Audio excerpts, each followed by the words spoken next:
ഒടുവിൽ ട്രംപിന് കുറ്റസമ്മതം നടത്തേണ്ടി വന്നിരിക്കുന്നു. ഇറാനിലെ സ്കൂളിൽ 175 കുഞ്ഞുങ്ങളുടെ മരണത്തിന് കാരണമായ മിസൈൽ അറ്റാക്ക് നടത്തിയത് അമേരിക്കൻ മിലിറ്ററിയാണെന്ന് അവർ തന്നെ സമ്മതിച്ചു കഴിഞ്ഞിരിക്കുന്നു.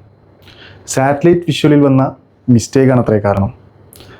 175 കുഞ്ഞുങ്ങളുടെ മരണത്തിന് കാരണം ഒരു ടെക്നിക്കൽ എറർ.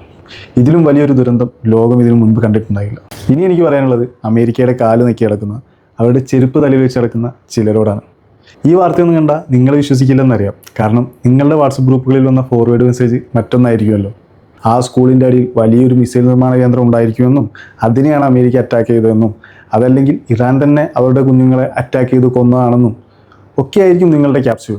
അവരുടെ സൈന്യം തന്നെ തെറ്റ് സമ്മതിച്ചിട്ടും ഇപ്പോഴും ഇതിനെ ന്യായീകരിക്കാൻ ഇറങ്ങിത്തിരിക്കുന്ന നിങ്ങളൊക്കെ എന്ത് പേരിട്ടാണ് വിളിക്കേണ്ടത്? ഒന്ന് ആലോചിച്ച് നോക്ക്.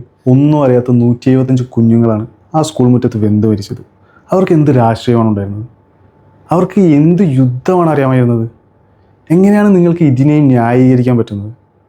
മനുഷ്യത്വം മരവിച്ചിട്ടില്ലെങ്കിൽ ആ പിഞ്ചു കുഞ്ഞുങ്ങളുടെ മുഖം ഒന്ന് ഓർത്ത് നോക്ക്.